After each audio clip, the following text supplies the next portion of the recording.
La méditation de ce 24 février 2025 nous amène à méditer le texte de Marc, chapitre 9, les versets 14 à 29, où il est fait allusion à la guérison d'un enfant épileptique. Alors nous allons lire le texte au nom de Jésus. Lorsqu'ils revinrent vers les disciples, ils virent une grande foule qui les entourait et des spécialistes de la loi qui discutaient avec eux. Dès que tous ces gens aperçurent Jésus, ils furent très surpris et se précipitèrent à sa rencontre pour le saluer. « De quoi discutez-vous avec eux ?» leur demanda-t-il.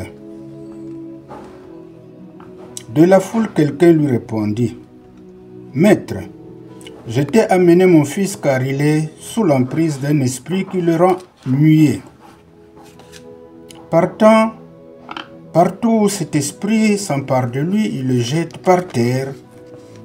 De l'écume sort de la bouche de l'enfant qui grince des dents.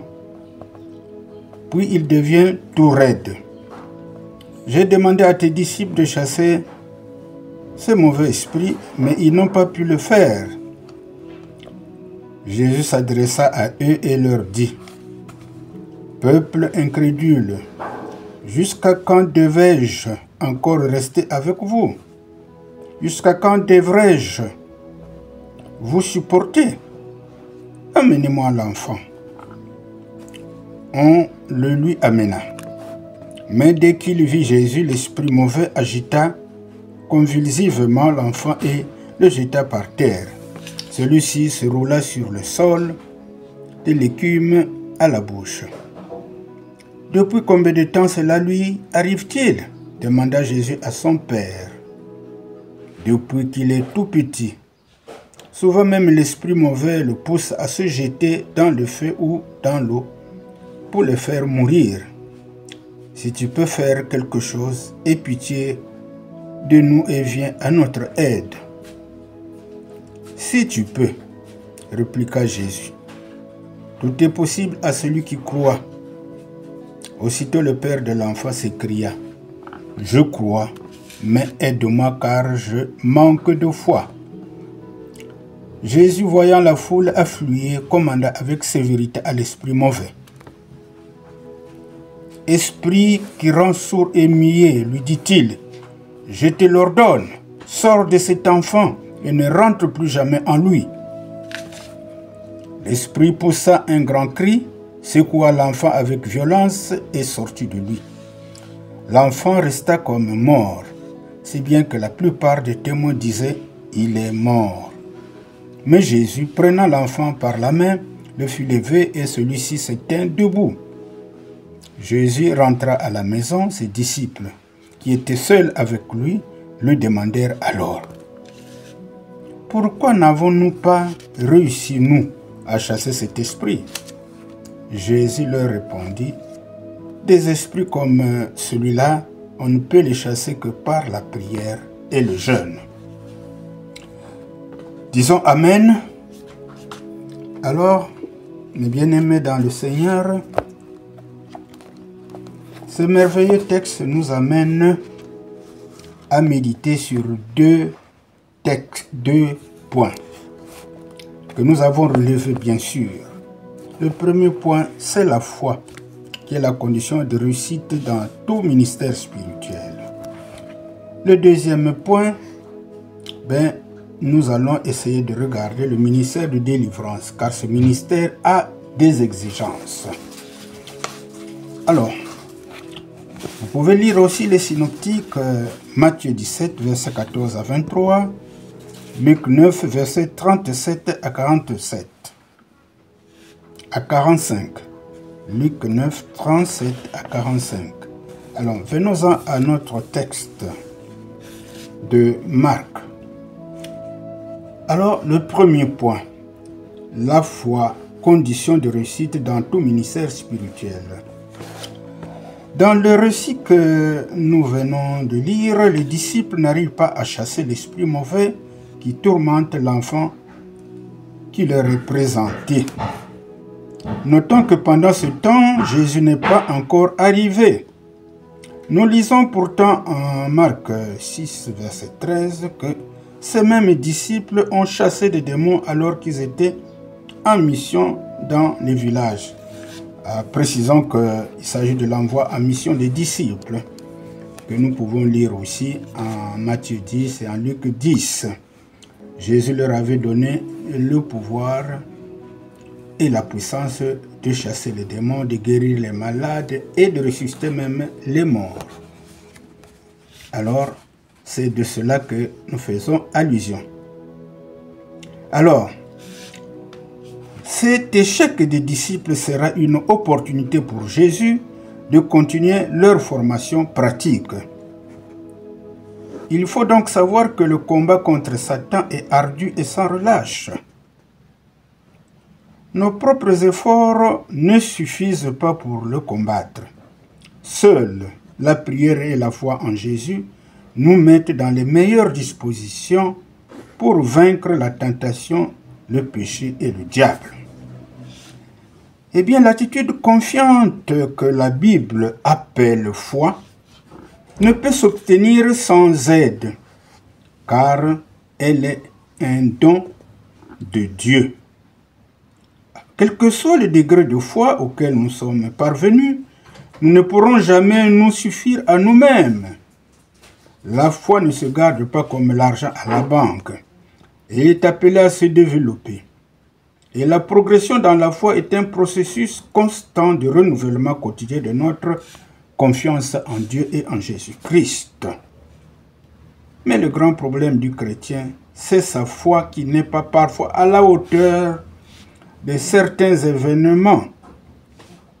Alors nous voyons le père de cet enfant aller vers Jésus parce que ses disciples n'ont pas pu chasser le mauvais esprit qui tourmentait son enfant. Alors, nous devons être comme ce père de cet enfant, le père de cet enfant qui dit à Jésus, « Mais si tu peux faire quelque chose », au verset 23, alors c'est là le grand problème de tous les chrétiens. Donc nous devons reconnaître que notre foi souvent est petite et que nous avons à la demander à Dieu qu'il nous l'augmente. Donc nous avons une certaine dose de foi mais mêlée à l'incrédulité et au doute. C'est pourquoi nous devons demander continuellement à Jésus d'augmenter notre foi pour qu'elle triomphe de nos doutes et de notre incrédulité, à l'instar des apôtres, ce que nous pouvons lire en Luc 17, verset 5, où justement les apôtres demandaient à Jésus d'augmenter leur foi. Vous pouvez faire un clin d'œil dans Luc 17. Le deuxième point de notre méditation, c'est le ministère de délivrance. Alors, à partir de cet exemple de délivrance de cet enfant, nous comprenons que le ministère de délivrance a des exigences. Pourquoi n'avons-nous pas pu chasser cet esprit? Alors, cette question que les disciples posent à Jésus nous interpelle à plus d'un titre. En lisant attentivement le texte, nous retenons deux raisons qui expliquent l'échec des disciples. La première raison, c'est le manque ou le peu de foi. La deuxième raison, c'est la négligence de la prière et du jeûne. La prière est le moyen qui nous permet d'obtenir la puissance, à condition qu'elle soit associée à la foi. Donc, prière et foi vont de pair. Sans la foi, la prière est inopérante et vice-versa. Notre foi sera donc à la mesure de notre prière. Alors, dans certaines circonstances, il est nécessaire de jeûner pour que Dieu réponde à notre requête. Le jeûne est le signe que nous sommes prêts à renoncer à des choses aussi légitimes que la nourriture du corps, pour nous concentrer sur ce qui est spirituel et qui glorifie Dieu. Le chrétien fait face à des situations difficiles où la seule solution est la prière. Une prière efficace nécessite à la fois une attitude et une totale dépendance à Dieu. Alors ces éléments constituent la clé qui déverrouille la foi dans notre vie. Nous devons donc exprimer notre dépendance totale en demandant humblement à Dieu de nous remplir de foi et de puissance. Rien ne peut remplacer la prière, en particulier dans les circonstances difficiles. Relevons que la croissance spirituelle ne se fait pas instantanément. Elle est grandie au fur et à mesure de l'expérience. Alors, mes bien-aimés, quand nous avions dit tout cela, quelle exhortation pouvons-nous tirer de ce texte? Eh bien, si nous chrétiens avons quelquefois besoin de nous reposer de notre service afin d'apprendre de Jésus, nous avons d'autant plus besoin de ponctuer notre engagement de périodes de formation et de ressourcement. C'est de cette façon que les apôtres ont été formés aux pieds de Jésus. Donc, nous avons intérêt à aimer la formation. C'est là où nous nous ressourçons. Mais aussi à aimer la méditation personnelle de la parole de Dieu, sans oublier notre participation aux offices du jour ou surtout du dimanche. Alors,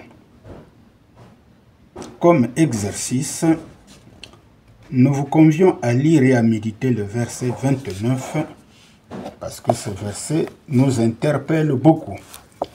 Merci, mes bien-aimés dans le Seigneur.